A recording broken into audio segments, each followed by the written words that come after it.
பிலிப்பியருக்கு எழுதின நிருபம் 2வது அதிகாரம் 6வது வசனத்தில் அவர் சொல்கிறார், அவர் தேவனுடைய ரூபமாக இருந்து தேவனுக்கு சமமாக இருப்பவர் என்று சொல்லுகிறார். அப்படி என்றால் இயேசு யார்? தேவனுடைய ரூபமாக இருக்கிறார். He was in the form of God, in equality with God. இயேசுவானவர் பிதாவுக்கு சமமானவராக இருக்கிறார்.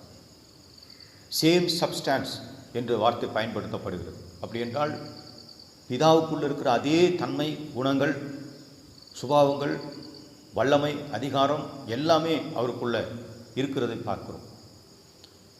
மத்தேயு எழுதின சுவிசேஷம் 1ஆம் அதிகாரம் 1ஆம் வசனத்திலே மத்தேயு இப்படி எழுதுகிறார், தாவீதின் குமாரனான இயேசு கிறிஸ்து என்று எழுதுகிறார்.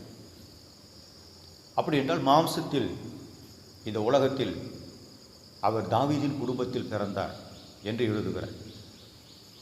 ஆண்டவராக இயேசு கிறிஸ்து 100% மனிதனாக இந்த உலகத்தில் பிறந்ததை தான் இந்த மத்தேயு மிக தெளிவாக எழுதுகிறார். காரணம், யூதர்கள் எதிர்பார்த்தது மேசியாவை அவர்கள் எதிர்பார்த்தார்கள். அவர்களுக்கு ஏசாயா தீர்க்கதரிசி மூலமாக வாக்குரைக்கப்பட்ட அந்த வார்த்தை, தாவீதுக்கு வாக்களிக்கப்பட்ட அந்த வார்த்தை, தாவீதின் குடும்பத்திலே கிறிஸ்து வந்து பிறப்பார் என்கிற நற்செய்தி, அந்த தீர்க்க தரிசனம் தாவீதுக்கு சொல்லப்பட்டது. ஏசாயா தீர்க்கதரிசி அதை உறுதிப்படுத்தினார். இப்பொழுது அதை மத்தேயுவும் அதை உறுதிப்படுத்தி சொல்கிறார், தாவீதின் குமாரனாகிய இயேசு கிறிஸ்து.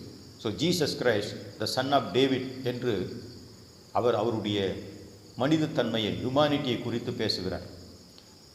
மார்க்கு 1:1 வாசிக்கிறோம், தேவனுடைய குமாரனாகி இயேசு கிறிஸ்து என்று மார்க்கு அவருடைய தெய்வீகத்தை குறித்து பேசுகிறார்.